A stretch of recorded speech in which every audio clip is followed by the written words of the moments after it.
are now listening to The Sports Report with your host, Josh Dow.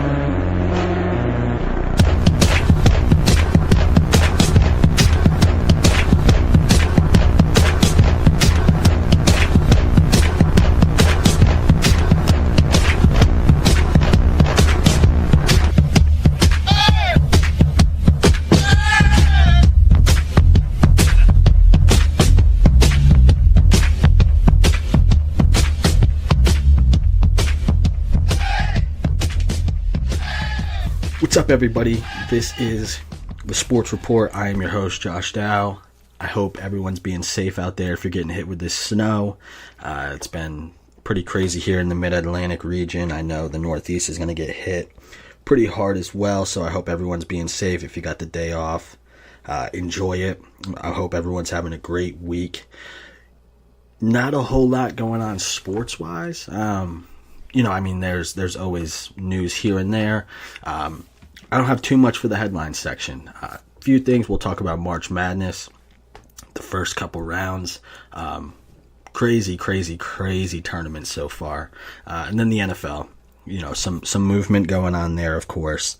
So we'll get into that. And then we'll go into the Against the Spread section, which I got a few things for you guys there.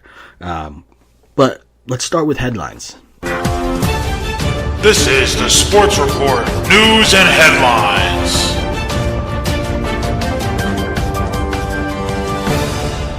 I mean, if you picked UVA, if you were one of the 500,000 people, so 500,000 people out of, 12 million brackets or something like that, picked UVA to lose, good for you. I couldn't have imagined that in my wildest dreams. And typically I watch a good amount of the games. I can't watch all of them, obviously, but I'll pick, one or two in the first rounds that I'll, just not necessarily watch. I'll just keep an eye on the score while I'm watching the other games. Well, being in Maryland, I wanted to watch UMBC. I wanted to watch them play. Also wanted to see, to be honest with you, I wanted to watch UVA's defense against the 16 seed. I was like, man, UVA might hold them under 40 points. They're only giving up 54 a game or 53 a game. They might hold UMBC under 30, under 40 points. And then UMBC just beat the brakes off of UVA. I mean, embarrassed them. They got that kid, Lyles and KJ Mora, who were just playing out of their mind. I mean, they just literally couldn't miss. They couldn't miss. Everything was falling. Their defense is unbelievable. First time a 16 beat a 1, obviously. I'm sure you guys are aware of that as sports fans. But not only did they beat them, but they beat them by like 20. 20 points. And they weren't even, if you watch the game, they mentioned this in the game, and this is what really, it's not like UMBC was a 16 seed just because they're a mid-major. They had struggles in the season. Like, they played Albany and lost by like 40. So I didn't know that until they started talking about it in the game. And they started mentioning it right around the end of the first half, I want to say, when it was close. It was a close game. It ended up being tied at the end of the first half. And then UMBC just scored 53 in the second half, which is about what UVA was averaging, giving up a game. And UVA only scored, what did they score? 54 total. So the second half alone for UMBC, they almost beat Virginia.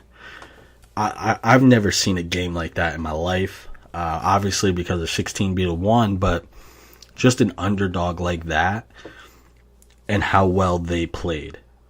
I mean, they deflated UVA quickly, and there was no answer. There was no answer. If you, especially the second half, if you put someone in front of the TV to watch that game. They had no clue who was the 1 seed, who was the 16 seed, knew nothing about the teams. They would have thought UMBC was the 1 seed. That's how bad it was. And I mean, after the first round, everyone's bracket was basically busted. You had UVA lose to a 16 seed. UNC lost in the second round. Michigan State lost in the second round. So basically after the first 2 rounds, because Cincinnati lost, Xavier lost after the second round. I mean, these top teams, I had Cincinnati going far, UNC going far. I thought Michigan State should have been a 1 seed. You know, I didn't think Xavier was a 1 seed, but I didn't think they were going to lose in the second round. I mean, I guess that would be more reasonable than obviously UVA or seeing UNC or anything like that lose, because I think Xavier was a little bit overhyped, I guess would be the best way to put it. But, I mean, you have those 5 teams who a lot of people had at least one of those teams winning the whole thing. So, it's been a crazy tournament. Thursday, so you'll probably be hearing this as the tournament's either going on or going to be going on in a few short hours. But we'll get into a little bit more March Madness as we go into Against the Spread. I got some picks for you guys as we had a few days and all the lines are out and everything like that. Then I have a new Final Four for you guys that I want to get into. So we'll take a look at the bracket. I'll pull it up and see who I like to come out of each region and see where that goes. My first Final Four was shot. I don't know how many of you other folks have your Final Four left. If you do, kudos, because I don't know many people that do. A lot of people had either UNC, UVA, Michigan State, even some had Xavier in their Final Four. They didn't even make it to the Sweet 16. So we'll get into that a little bit later. Real quick, NFL though. The Jets move up in the draft. I'm assuming they're going to go quarterback. That's the reason they moved up. There's a quarterback they want. And what that does is it puts a lot more pressure on the Browns now. Because if the Browns thought, one, will get maybe not a quarterback. 2 will be the Giants. They're not taking a quarterback most likely. 3 was the Colts. They're probably not going quarterback as well. They have Andrew Luck. As long as he's healthy, which he should be, at 4 we'll get our quarterback. Now, Jets move into 3. They're going to take most likely a quarterback. If the Giants, there's rumors they might go quarterback. Or they could trade to a team that needs a quarterback. You could see another team move into that 2 spot. The Giants move back. And you could see, quarterback definitely going number 2 and number 3. Do the Browns at that point not risk losing the quarterback they want and take a quarterback number 1? I still personally go Saquon Barkley 1. I think he's I think he's probably the best back that's been out of the draft in a while. And I mean, Zeke Elliott and all those guys were great, and Zeke Elliott's phenomenal. I think Barkley has the potential to be at that level or better. and I don't want to see him get passed, or I don't want to see the Browns pass him up to get a quarterback that I'm just not so sure that these quarterbacks are I mean, they're highly, highly, highly sought after, huge quarterback class. We've seen that in the past, and it just didn't go well. So you already have Tyrod, who is going to be your starter next year. Get him some help with Saquon Barkley. And then if you really do want to go quarterback, it is a deep quarterback class. So maybe you don't get Josh Allen. Maybe you don't get Darnold, but you get Rosen, or you get Baker, or you get Mason Rudolph. You know, you have guys that I think they're not as NFL ready as some of these other guys that are going to get thrown into the fire right away. But you can develop them. And I think that's the route they should go. I personally would go Saquon 1. At number 4, then I would take the quarterback. At worst, you get the third best quarterback in the draft. And you get the best running back. If you go quarterback 1, and say the Giants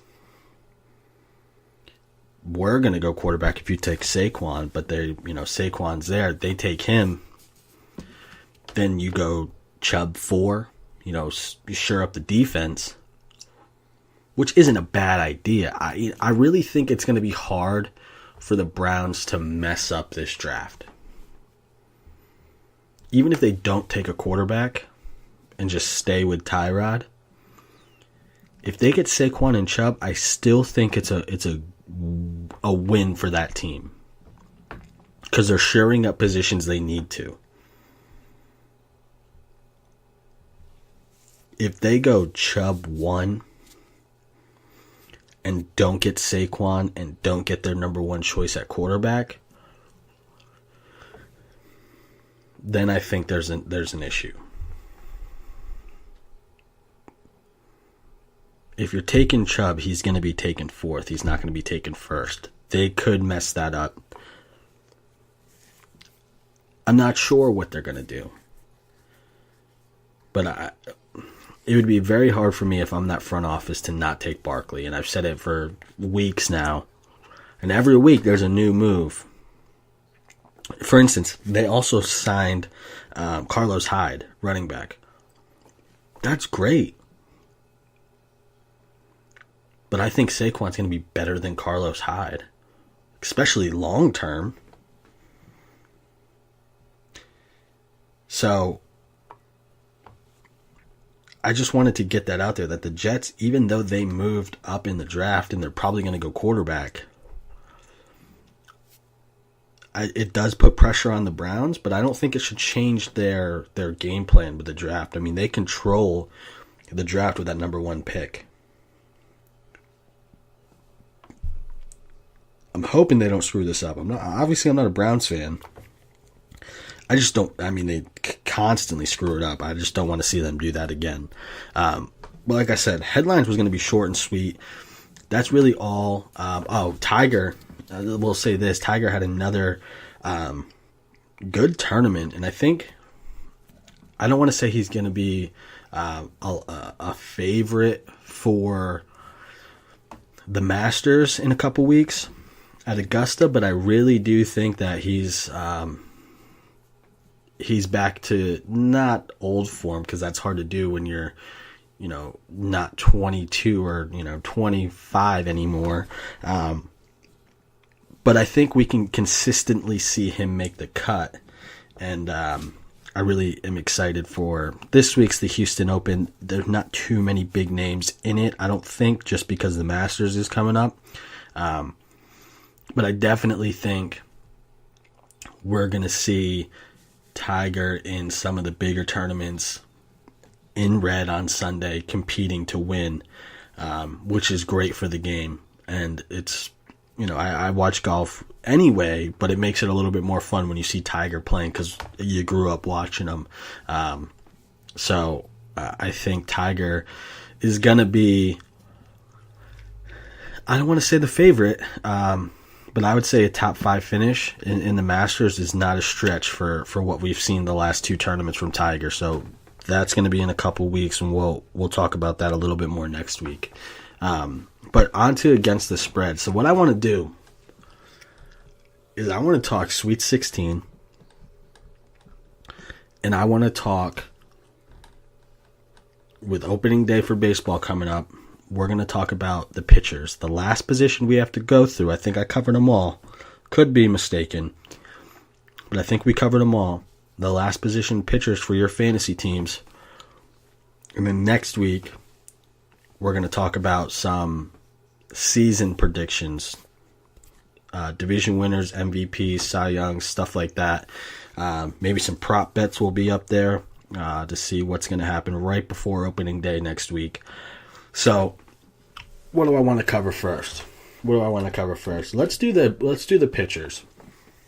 Let's go right into the MLB. It's in! You covered, yes, it's good! Are you sure what's the final score? Miami by 4! You covered 12! I covered! Yes!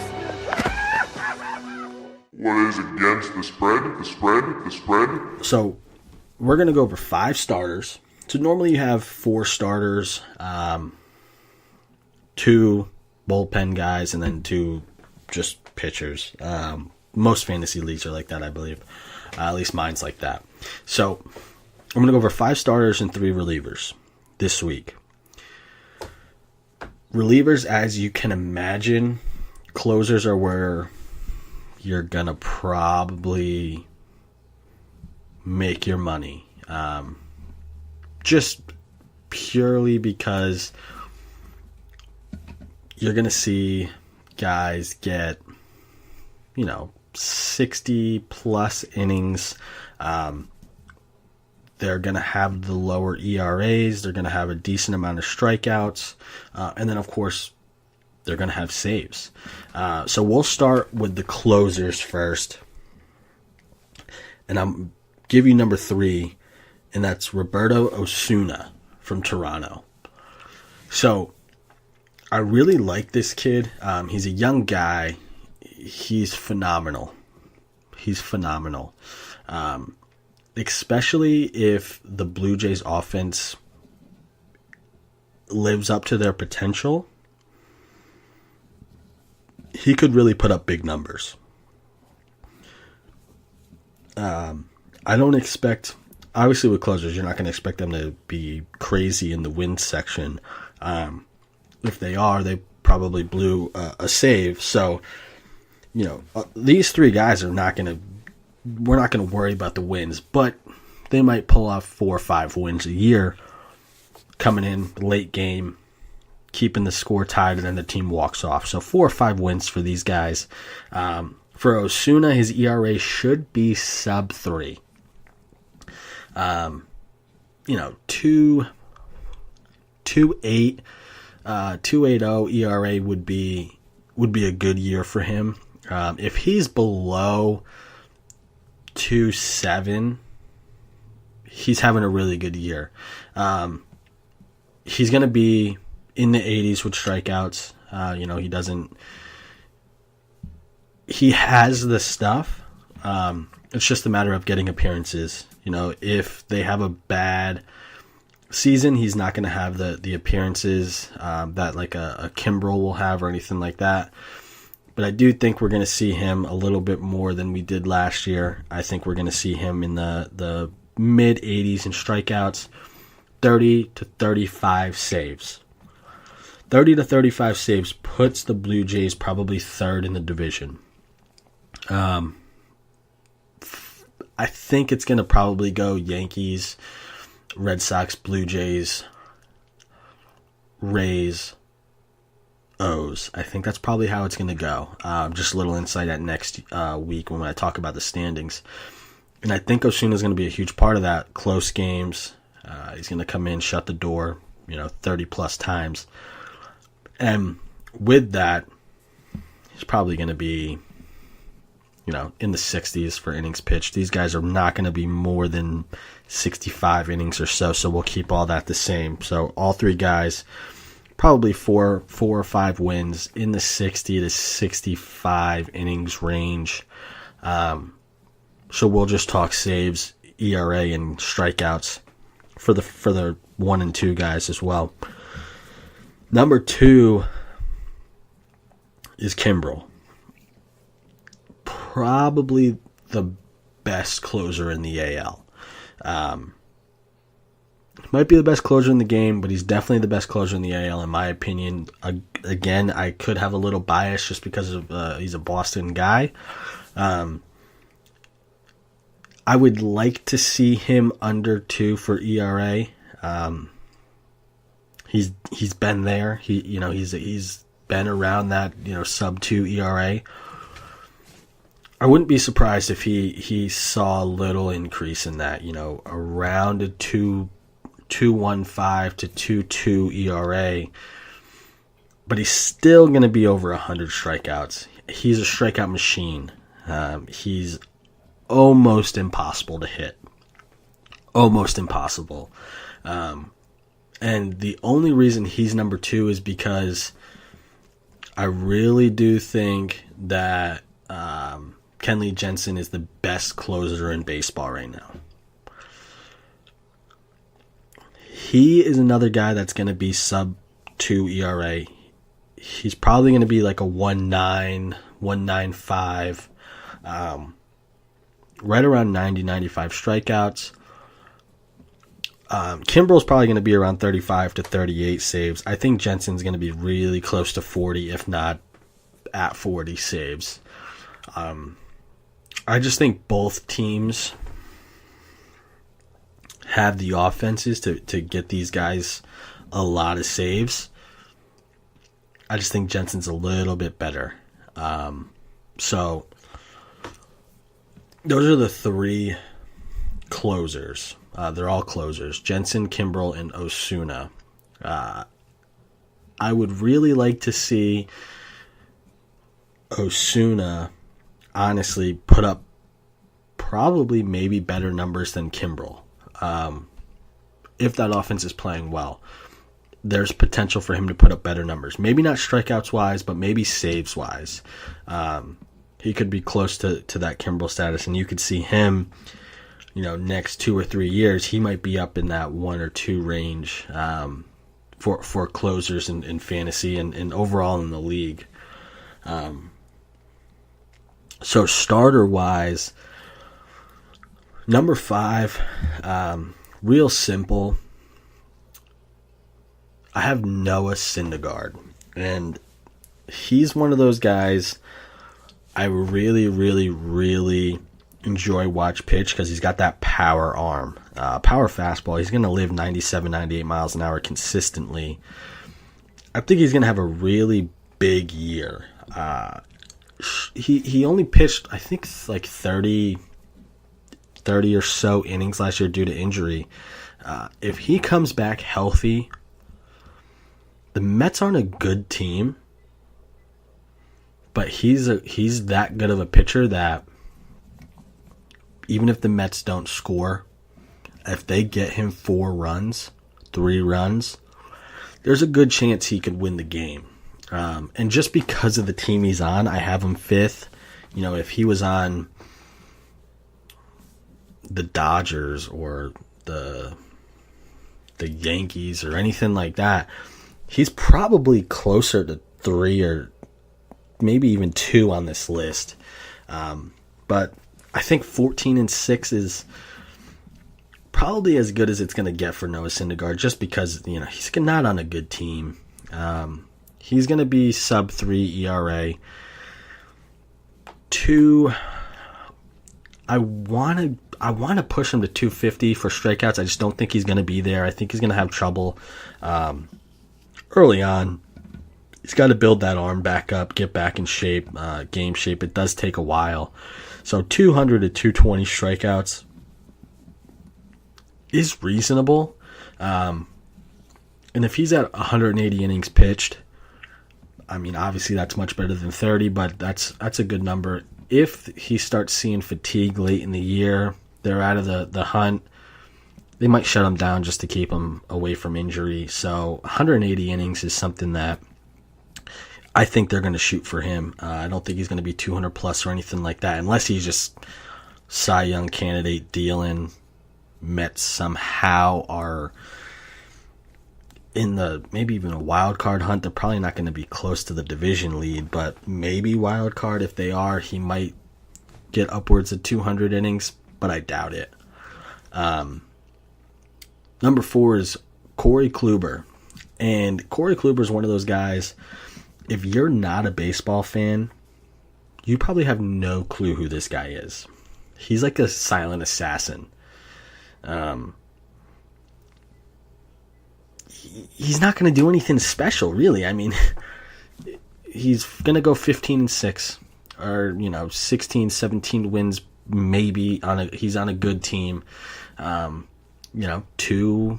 2.85 ERA, 240, 245 strikeouts. He'll throw 200 plus innings. He's consistent at that.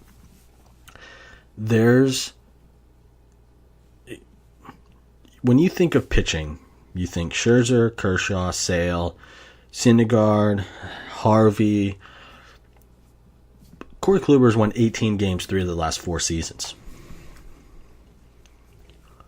The only reason I have him at 15 wins this year is he's 32. Concerns me a little bit. Now, the only reason that kind of, I feel like I'm going to eat my words at that is last year, obviously he was 31. He won 18 games. His best season ever last year at 31.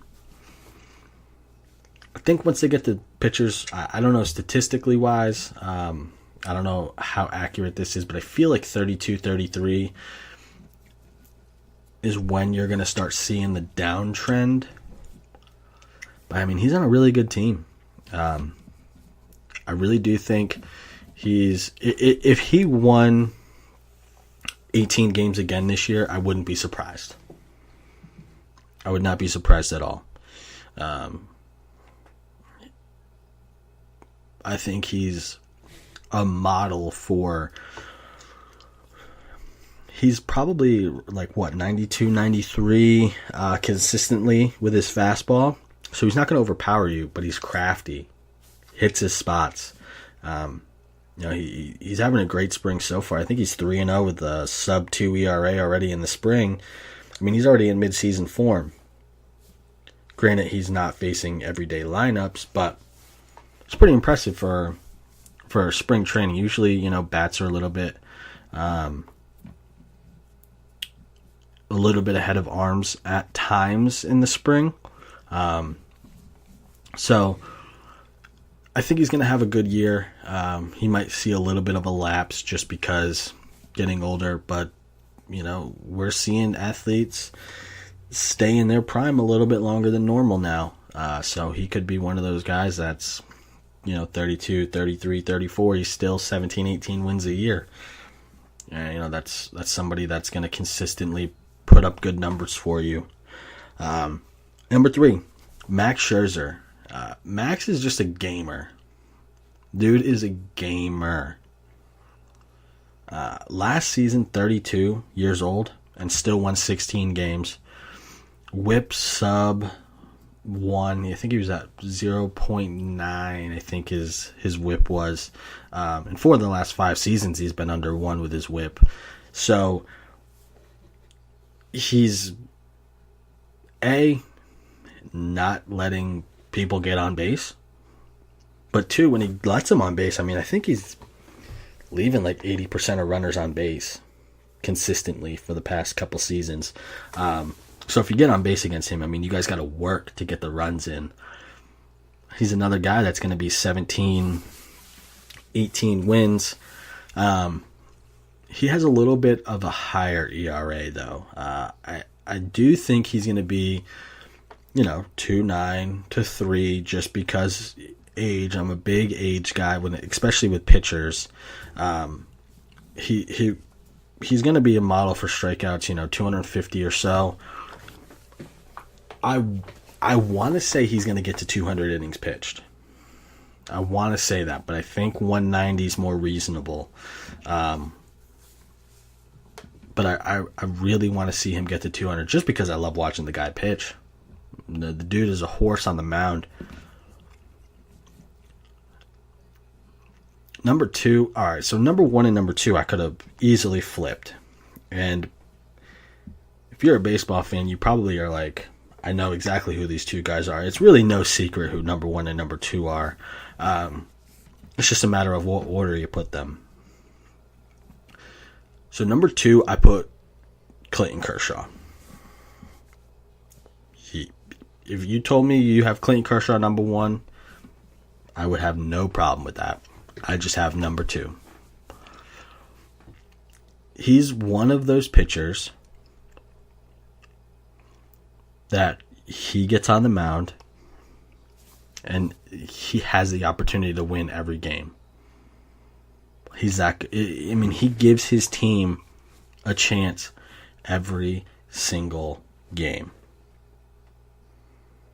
And he's on a really good team.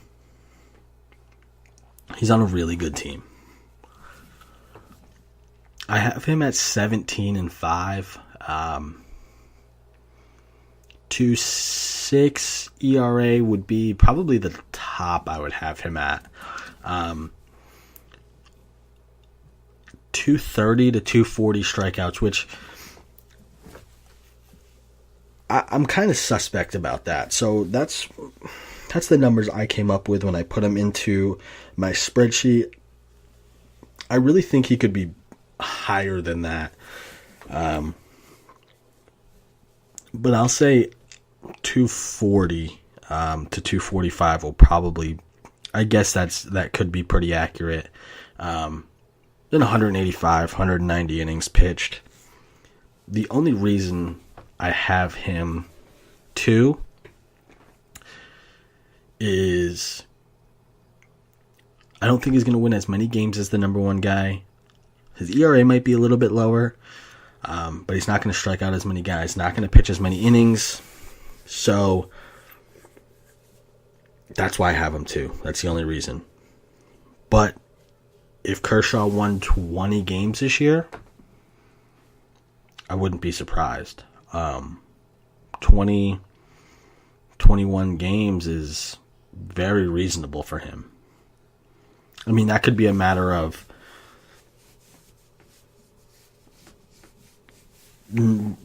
Jensen not blowing a save, really. Not blowing a couple saves.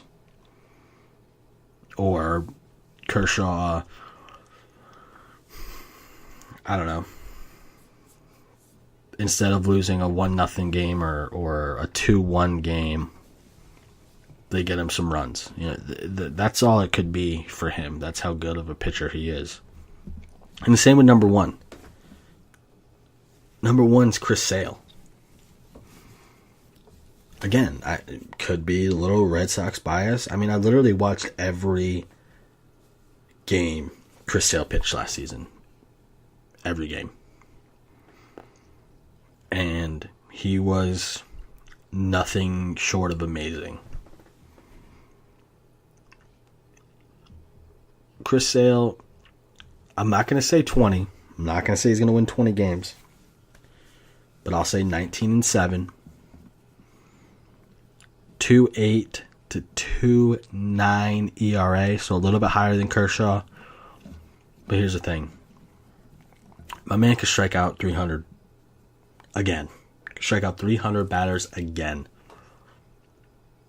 Do I think he will? That's really tough. I'm gonna say no, just to be conservative, and say 280. But he could easily be a 20-game winner, strike out 300, pitch 200 innings, and be a 2.6 ERA guy. With really not, I mean, he has ridiculous stuff, so it's not like he would be having an extraordinary rare season for him. He would just continue what he's doing in this offense. The Red Sox offense would just be producing. He drew comparisons to the 99 Pedro season, which was another incredible year. I was like 8-9 years old when that season was going on, but I still remember watching him, sitting down with my dad and watching him pitch. It was incredible. And even to this day, like I see highlights and watch highlights of that season and Pedro pitching in general. And it's hard to imagine anyone having a season similar to that just because of how dominant he was. And Chris Sale has that potential. So here's the difference. So I have him at 19 wins. Here's where I think we could see him at 20. If he's pitching similar to how he did last year, and the Red Sox get all their drama out, offense gets back, the power comes back to the bats, they're executing, he could be 19-20 wins easy. If they struggle, they're dead last in home runs. They're, batting, 260 instead of 285. They're going to lose some 2-1 games, some 3-2 games. You're going to see Sale get some losses, some no decisions that he probably shouldn't, even though he pitched a heck of a game and had a crazy good season. He could have 16 wins, 15 wins, and 7 losses, which doesn't look that great. So I think Chris Sale individually is going to have a great season, but for the win-loss record, the offense is going to have to do it, because it doesn't matter how well he pitches. There's going to be games where he gives up a run. You know how hard it is to shut a team out? Never mind to consistently do it. If your team's not scoring, you're in trouble. So they got to get him some runs this year, which beginning of the season last year, it was like they just couldn't score for the guy. I hope that's not the case this year, and we could see him have a Cy Young season again, which I thought he did last year. So that is, if you haven't listened to the show, I went through every position and picked players. So go back, listen to all the episodes. That was just the pitchers. If your draft is coming up or you do daily fantasy, if you see these guys on the mound, that's who you want to take. You see Sale on the mound against, I don't know, the Rays. There's a good chance it's going to turn out well for him. I mean, there was an insane amount of games last year that he had 10 plus strikeouts. And that's, I mean, obviously, being a Red Sox fan, you want to watch as many games as you can. It's impossible to watch every game. It really is. But when Chris Sale's on the mound, you tune in because he's going to put on a show for you. I think we're going to see similar things. And, of course, Kershaw, Scherzer, Kluber, and Syndergaard. You can't miss with any of these guys. They're on the mound. They're going to give you a good chance to get some points in daily fantasy or for your fantasy team in general. So that wraps up all of the positions.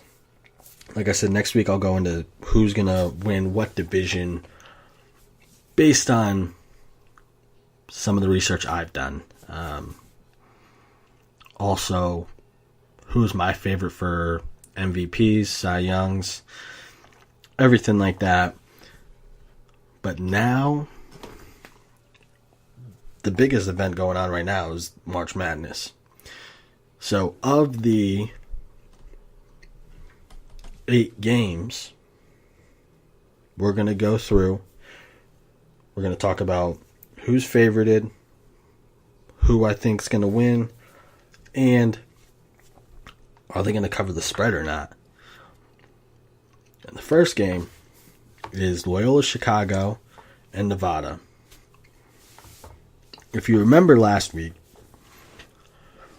I talked about Loyola Chicago being one of those Cinderella teams. And I watched a couple of their games, and some highlights ran up about them a little bit. And I really thought that they were, had the potential, obviously, to make it to the first round. I did pick them to make it this far. I had them beating Tennessee. I really think this is where, kind of that momentum stops.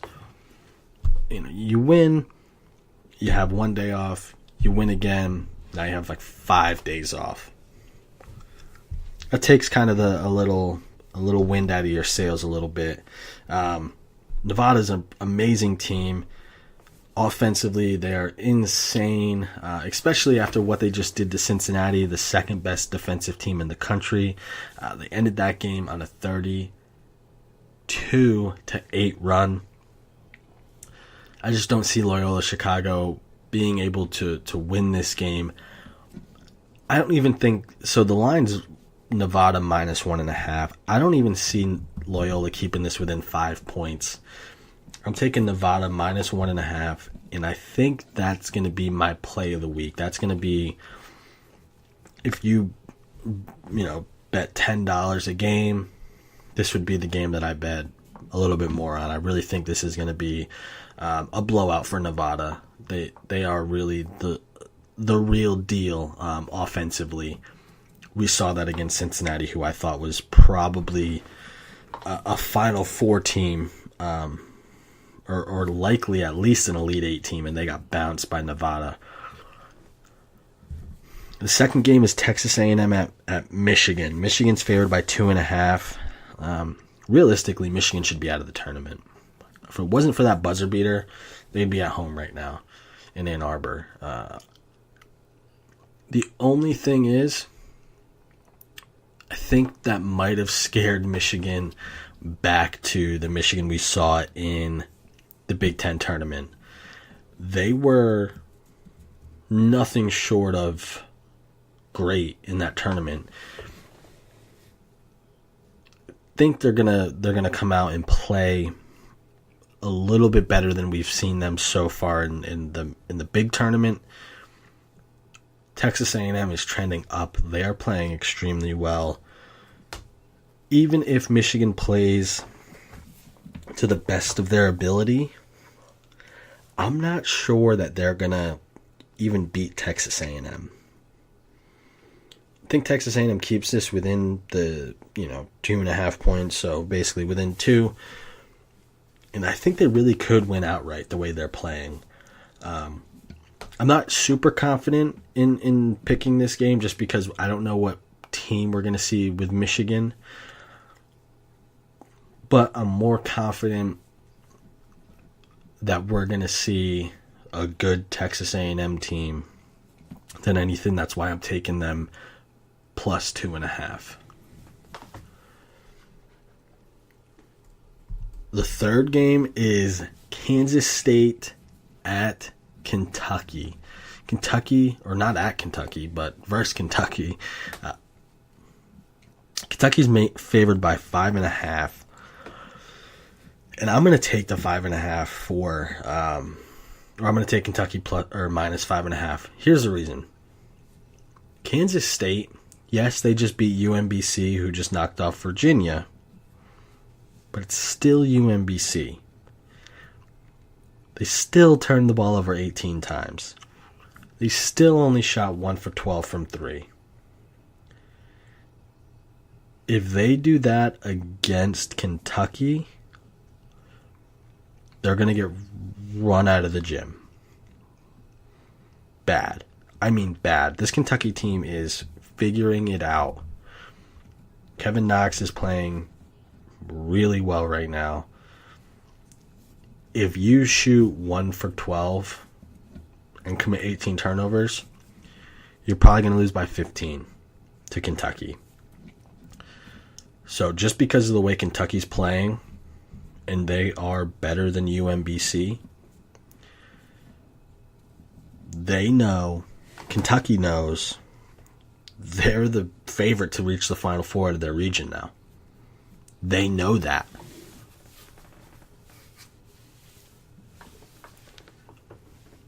They're going to take care of business against, honestly, an average Kansas State team. Let's be honest, an average Kansas State. I mean, honestly, they shouldn't have even beat UMBC. UMBC started to struggle. A 16 seed will do that. But if UMBC played like they did against Virginia, Kansas State would have lost by 10. So they wouldn't have even been in it. So it's very possible that this game is a blowout for Kentucky. I'm just not a big fan. I won't say I'm not a big fan. I'm not a believer in Kansas State. I just don't think they're a good team. I really don't. I don't know. I just have no faith in them to beat Kentucky or even keep this game close. Florida State against Gonzaga. Now, Florida State, they did just beat Xavier, but it looks good on paper because Xavier was the number 1 seed. I'm just not convinced that Xavier was the number 1 seed. I'm not convinced that Xavier is better than Gonzaga. Now, I understand Gonzaga needed 2 late runs, I guess, to win their games. Once against Ohio State, and then forget who they played the first round. But I'm really not convinced Florida State's going to be able to stick with Gonzaga. Gonzaga does finish games extremely well, as we've seen. I mean, they've had to come back to win. I think this week or this round, they're going to finish the game strong, and a late run is going to seal the -5.5, which is what they're favored by. So I think Gonzaga -5.5. They're a more sound team, I think, and that's going to lead to them moving on to the Elite Eight. Syracuse against Duke. This is a huge... I almost can't even believe this line. Duke is favored by 11. Now, I do believe Duke's the second best team left in the tournament behind Villanova. But 11 points is a lot. Syracuse has been playing probably, if not the best defense in the tournament, close to it. I mean, they're holding teams to some low totals. And I'm not confident. Duke has some ability to score. I'm not confident that they're going to be able to, unless they get out and transition a lot, be able to put up 70 or so points on Syracuse. Duke's going to have to show up on defense as well, which has been better, but also been suspect at times. I think this is just going to be too low scoring of a game for it to be 11 points. So I think I'm going to take Syracuse plus 11. I don't think they're going to win the game, but I think they're going to at least be within 11. If they're not within 11, something went terribly wrong for Syracuse. The zone stopped working, or they shot a terrible percentage, like sub 30%.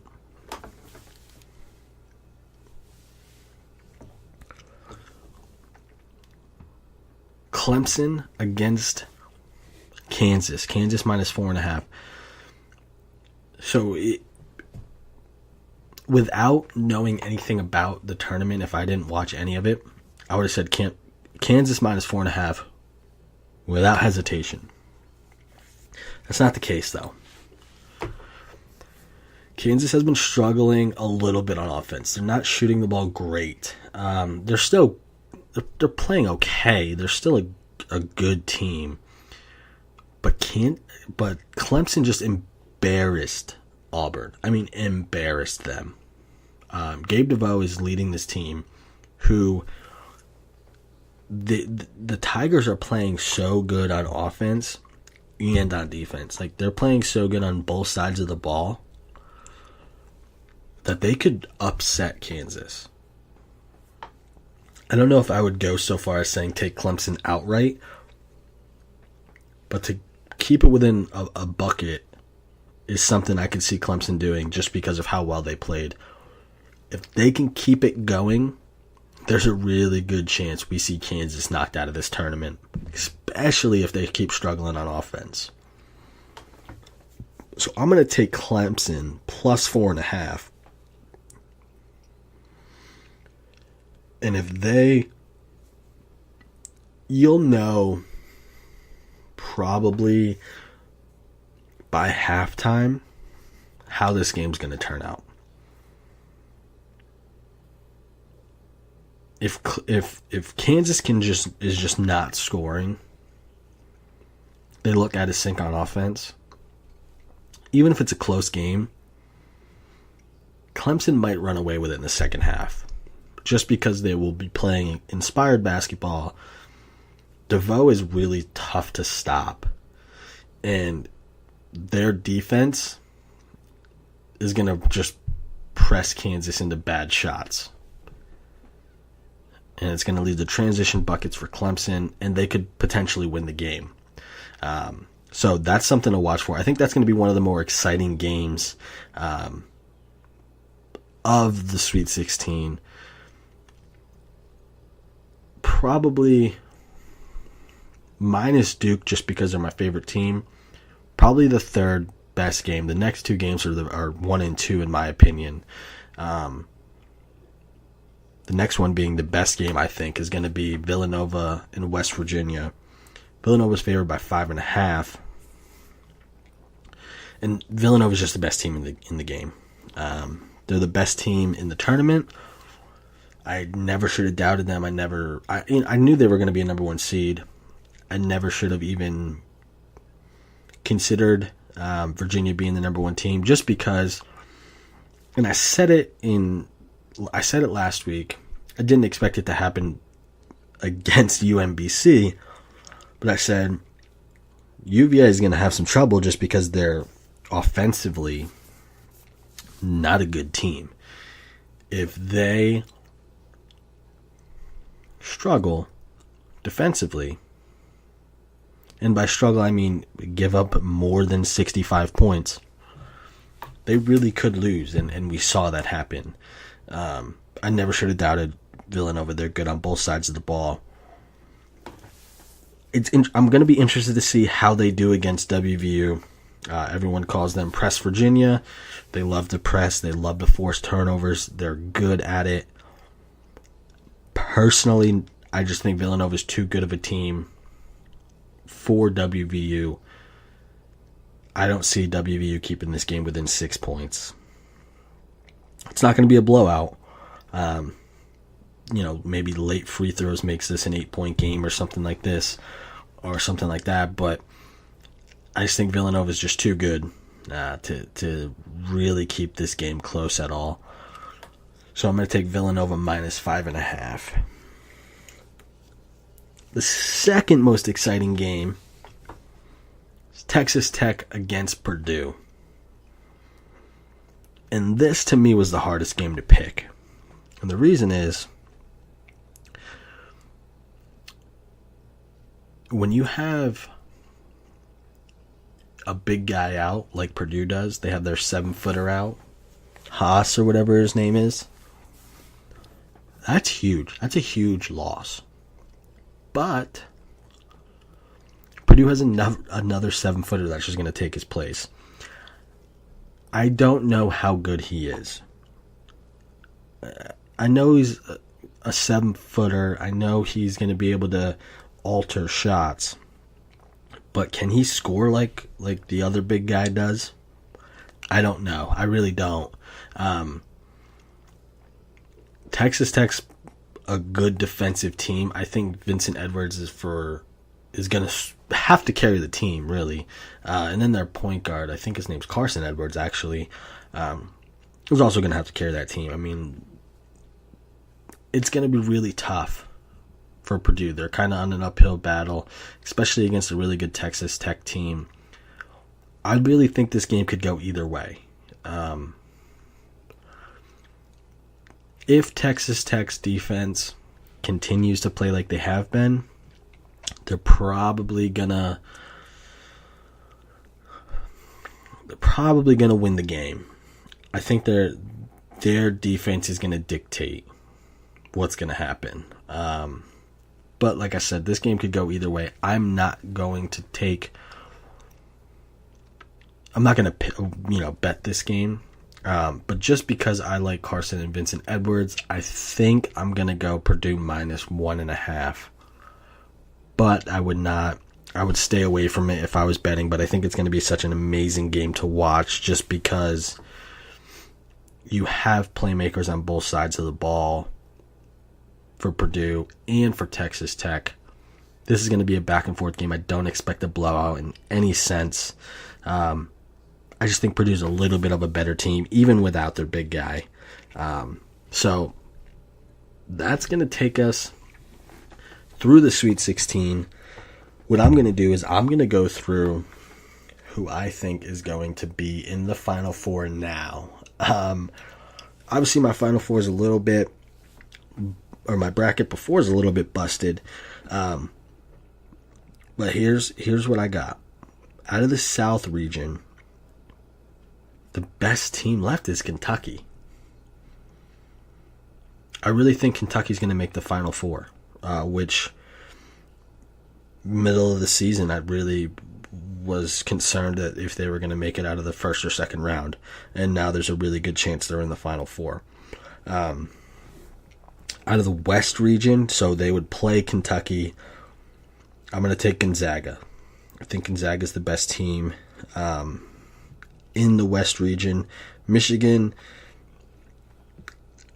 could give them a tough matchup, but they might not make it out of their game against Texas A&M. So I'm going to go in the Final Four, Kentucky against Gonzaga. And then on the other side of the bracket, the best team in the tournament in the East, I think, is going to be Villanova. And I really think Duke is going to make it to the Final Four. I really thought Michigan State had an opportunity. If Duke was playing Michigan State, I probably would have picked Michigan State to win the game in the Sweet 16. And then Kansas, just the way they're playing, they're not playing super well right now. And Duke is playing pretty good basketball. So my Final Four is going to be Kentucky, Gonzaga, Villanova, and Duke. And whoever wins, if that indeed is the Final Four, whoever wins out of the Villanova-Duke game, I think that could be a toss-up if Duke shows up. If Duke plays a really good basketball game, it could be a toss-up. Whoever wins that game, I think, is the favorite to win the whole thing, honestly. I think the best two teams left are Villanova and Duke. I still think Villanova's going to win the whole thing. They're my pick to win the whole thing originally. At least in some of my brackets, I guess I should say. I've had brackets that had pretty much everyone winning. So it's going to be crazy. Who knows? I mean, Loyola Chicago could end up in the Final Four the way this tournament's going this year. So the games start Thursday. right? Thursday, Friday, and then Saturday and Sunday is the Elite Eight, I believe. Enjoy the tournament. Enjoy the rest of your week. If you do have to drive anywhere and you had snow, please be safe. Until next time, guys, take care.